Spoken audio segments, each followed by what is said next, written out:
Ketidakpastian pasar membuat saham menjadi sulit untuk diprediksi. Tetapi, saham bisa kita lakukan analisis untuk mendapatkan cuan yang maksimal dalam aktivitas trading. Ada beberapa pendekatan saham dalam kita melakukan analisis. Salah satunya adalah menggunakan analisis teknikal. Sebelum Anda mempelajari analisis teknikal lebih dalam lagi, pada video kali ini saya akan membahas mengenai prinsip dasar analisis teknikal. Hal ini penting untuk Anda ketahui supaya Anda bisa dengan benar memahami konsep daripada analisis teknikal sebagai dasar trading yang benar di kemudian hari.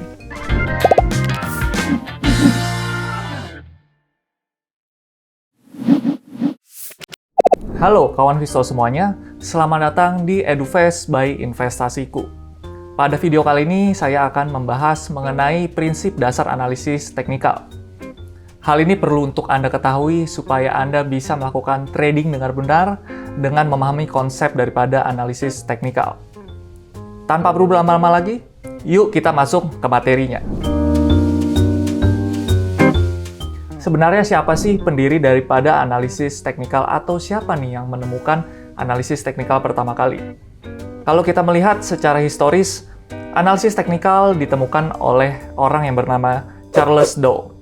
Jadi analisis teknikal ini ditemukan pada tahun 1986 oleh seseorang bernama Charles Dow, di mana beliau merupakan seorang editor dan sekaligus menjadi pemilik daripada media yang ada di Amerika Serikat, yaitu Wall Street. Seperti kita ketahui juga, Charles Dow ini menemukan sebuah teori mengenai pergerakan atau tren yang ada di pasar saham, yang kita kenal sampai sekarang yang dinamakan Dow Theory. Seperti namanya, Dow Theory.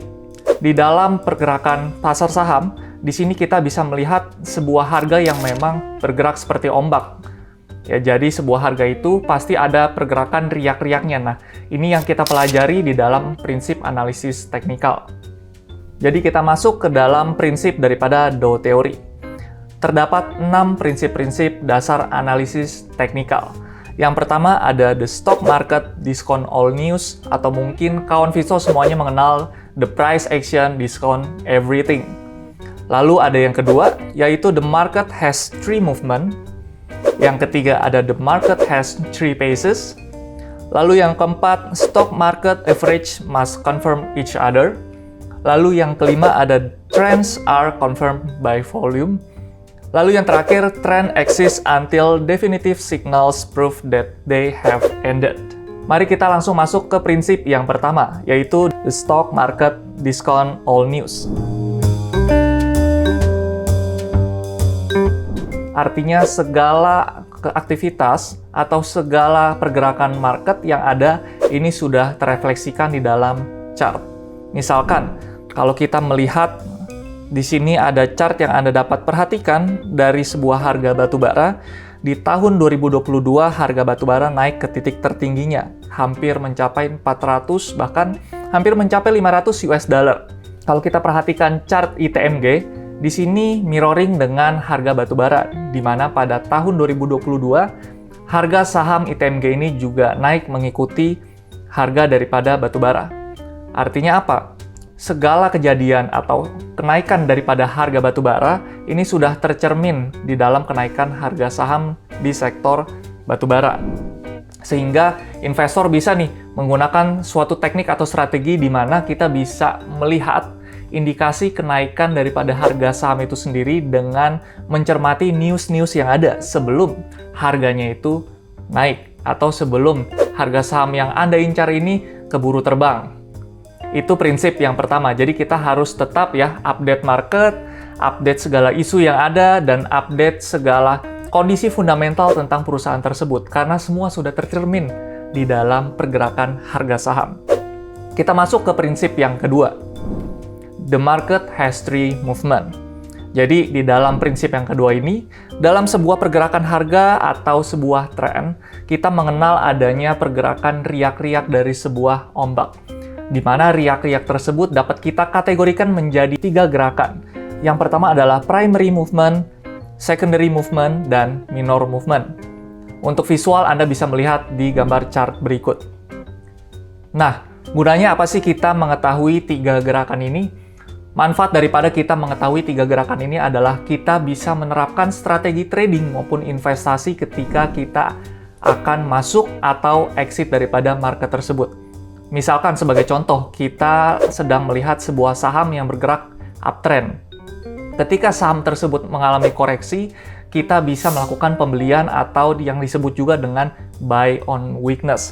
Sehingga nanti ketika kita melakukan, let's say, investasi secara menabung ya secara bulanan, atau kita bisa katakan juga ini sebagai strategi DCA ketika saham itu sedang terkoreksi agar hasil profit kita bisa menjadi maksimal karena harga rata-rata daripada pembelian tersebut di harga yang lebih murah. Jadi memang perlu untuk kita ketahui. Contoh berikutnya adalah let's say kita melakukan trading untuk scalping atau kita bisa melakukan trading menggunakan swing trade. Di dalam swing trade pasti terdapat banyak entry point yang harus kita lakukan. Atau kita bisa menggunakan teknik di mana kita menganalisis atau mengidentifikasi pergerakan daripada movement tersebut. Jadi di sini kita bisa menggunakan prinsip yang kedua ini untuk kita entry dan exit di market supaya cuan Anda lebih maksimal, baik untuk melakukan investasi maupun untuk melakukan trading jangka pendek. Kita masuk ke prinsip yang ketiga. The market has 3 phases. Seperti yang Anda lihat pada gambar chart berikut, di sini pada umumnya kita mengenal 2 tren di dalam analisis teknikal. Jadi dalam sebuah tren terdapat yang namanya bull market atau bear market. Di mana the market has 3 phases. Di dalam bull market di sini ada 3 fase. Yang pertama adalah accumulation, yang kedua public participation, lalu yang ketiga adalah excess phase. Di mana ketiga hal ini memiliki ciri-ciri yang berbeda. Untuk fase akumulasi, biasanya kita melihat sebuah saham nih, kawan Visto. Ya, itu biasanya bergerak secara sideways atau kita dapat melihat sebuah support atau area resisten yang sama rata jika kita tarik secara horizontal. Lalu untuk fase public participation, biasanya kita mengidentifikasi fase ini dengan melihat sebuah harga ini breakout daripada sebuah area resisten. Di mana di sini biasanya banyak news yang positif keluar dan biasanya juga banyak ya kalau kita bisa lihat influencer yang mengeluarkan news atau berita positif untuk mengajak para retailer ini membeli saham supaya harganya terus naik. Sehingga kita bisa melihat banyak candle bullish dan candle hijau besar melewati area resisten dan memang itu mendorong kita sebagai investor atau trader pasti biasanya ingin nih tertarik membeli saham tersebut. Itu adalah fase daripada public participation. Lalu yang terakhir adalah fase daripada excess phase. Fase excess phase ini merupakan fase di mana harga saham itu sudah lelah untuk melakukan penguatan.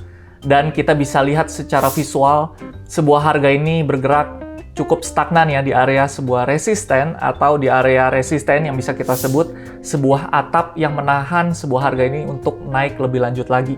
Lalu yang kedua, ada fase yang namanya bear market dan memiliki 3 fase juga, yaitu distribusi, lalu public participation, dan juga fase panic phase.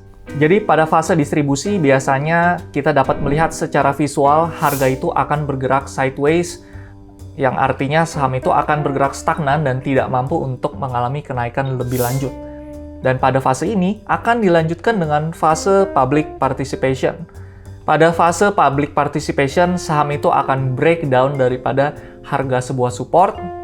Jadi di sini biasanya yang keluar adalah berita-berita negatif atau berita-berita yang membuat sebuah harga saham itu turun mengenai fundamental yang jelek atau mengenai mungkin manajemen dan lain sebagainya. Ini bisa dikeluarkan oleh beberapa media nih untuk menurunkan harga saham menjadi lebih parah lagi. Dan fase yang terakhir adalah fase panic phase, di mana pada fase ini biasanya harga saham itu sudah turun atau sudah desperate ya ke area benar-benar supportnya sampai mengenai area stop loss daripada para trader atau investor. Jadi pada fase ini biasanya berita-berita yang negatif ini keluar masih ada sampai memang retail-retail itu mengalami atau melakukan stop loss.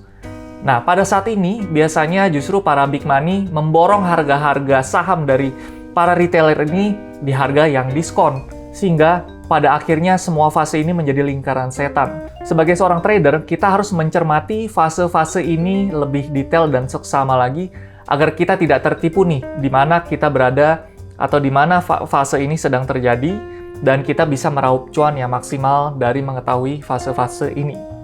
Kita lanjut ke prinsip yang keempat. Eits, tunggu dulu. Sebelum lanjut ke materinya, ada info menarik nih buat kawan Visto semuanya. Setiap kamu bertransaksi di investasiku, kamu bisa mendapatkan MPC Point. Nah, MPC Point dapat kamu gunakan untuk bertransaksi di seluruh merchant Citicorp. Selain itu, MPC Point bisa kamu gunakan untuk berinvestasi reksadana di investasiku. Segera tingkatkan transaksimu di investasiku untuk mendapatkan MPC Point sebanyak-banyaknya. Stock market average must confirm each other. Jadi prinsip ini mengatakan bahwa setiap market memiliki korelasi dengan market lain. Ya, kita bisa dilihat pada chart yang ada di layar kaca Anda. Di sini ada kenaikan daripada harga BBRI dan harga MAPI. Apa sih sebenarnya korelasinya? Nah, korelasinya adalah kenaikan sektor perbankan biasanya diikuti oleh sektor retail.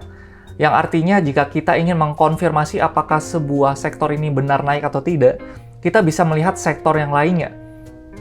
Pada contoh tersebut, kita bisa tahu ketika memang sektor retail sedang naik, atau kita bisa mengatakan bahwa sektor retail ini sudah berada di fase yang memang ekspansif, biasanya akan diikuti dengan kenaikan daripada perbankan karena memang orang-orang pada belanja yang menggunakan, let's say, produk perbankan. Sehingga produk perbankan di sini akan diuntungkan yang akan tercermin pada kenaikan harga sahamnya. Jadi di antara sektor yang satu dengan sektor yang lainnya harusnya terhubung ya, jika memang Anda ingin melihat validitas daripada kenaikan sektor yang ada. Oke, kita ke prinsip yang kelima, yaitu trends are confirmed by volume. Secara sederhana, ketika kita melakukan analisis teknikal, biasanya trader-trader ini pasti menggunakan yang namanya volume analysis. Dan tidak lupa kita juga harus mengidentifikasi tren yang terlihat untuk kita dapat melakukan entry point maupun exit point. Sebagai contoh, chart yang ada di layar kaca Anda dapat lihat di sini ada sebuah chart yang disebut chart uptrend daripada saham. Di sini saya menggunakan saham Adaro sebagai contoh, di mana ketika Anda melihat sebuah pergerakan harga naik atau bisa kita katakan sebuah primary movement, biasanya harus diikuti oleh yang namanya kenaikan volume. Dan ketika harga itu sedang bergerak koreksi di dalam pergerakan uptrend-nya, seharusnya secara volume itu mengalami penurunan. Ini adalah definisi daripada trends are confirmed by volume. Kita ke prinsip yang terakhir, yaitu trend exists until definitive signal prove that they have ended. Artinya apa? Kita di dalam menganalisis sebuah saham pasti harus menggunakan namanya trend analysis jika kita ingin melakukan trading secara lebih terstruktur. Anda bisa melihat contoh yang ada di layar kaca Anda. Di sini ada sebuah tren, di mana yang di sebelah kiri terdapat tren yang dinamakan uptrend. Pada poin 1, 2, 3, 4, Anda bisa melihat di sini adalah sebuah pergerakan harga yang sedang uptrend. Dan jika kita ingin melakukan identifikasi dan meyakinkan diri kita bahwa harga saham tersebut bergerak atau berubah menjadi reversal ke bearish trend, maka di poin kelima ke-6 ini harus ada tanda bahwa harga membentuk yang namanya lower high dan lower low. Ya, ini adalah prinsip daripada pergerakan downtrend secara codingnya. Dan kalau kita melihat gambar yang ada di sebelah kanan daripada chart, di sini untuk poin 1, 2, 3, dan 4, ini adalah chart atau coding daripada pergerakan downtrend. Di mana ketika Anda mengidentifikasi sebuah chart downtrend dan ingin meyakini diri Anda bahwa saham tersebut atau sebuah harga ini akan reversal menjadi bullish trend yang dapat Anda lihat pada nomor 5 dan 6, maka Anda harus mengidentifikasi dan meyakini diri Anda bahwa harga itu membentuk higher high dan higher low. Dan di sini, ini adalah prinsip yang terakhir daripada technical analysis untuk Anda bisa gunakan sebagai strategi Anda melakukan trading dan investasi. Let's say Anda ingin melakukan namanya bottom fishing ketika harga saham sedang bergerak downtrend, atau ketika Anda ingin melakukan exit di market ketika harga saham itu sudah ingin beralih kepada bearish trend. Nah, berikut tadi adalah materi daripada prinsip dasar analisis teknikal. Dan materi berikut hanyalah sedikit atau kulit saja nih daripada luasnya materi prinsip analisis teknikal yang dapat Anda ketahui. Oleh sebab itu, Anda jika ingin bertanya lebih lanjut atau penasaran nih, ingin bertanya pada ahlinya atau tim investasiku, Anda dapat bergabung bersama grup WhatsApp kami dengan cara scan QR yang ada di layar kaca Anda. Dan jangan lupa Anda bisa download dan registrasi aplikasi investasiku dengan klik link yang ada di deskripsi atau scan QR yang ada di layar kaca Anda dan dapatkan benefitnya. Dan jangan lupa Anda klik tombol subscribe dan pastikan nyalakan tombol lonceng notifikasinya agar Anda mendapatkan update terkait konten-konten seputar saham. Saya Chris dari tim riset investasiku. Sampai jumpa di video EduFest berikutnya. Investasiku for better tomorrow.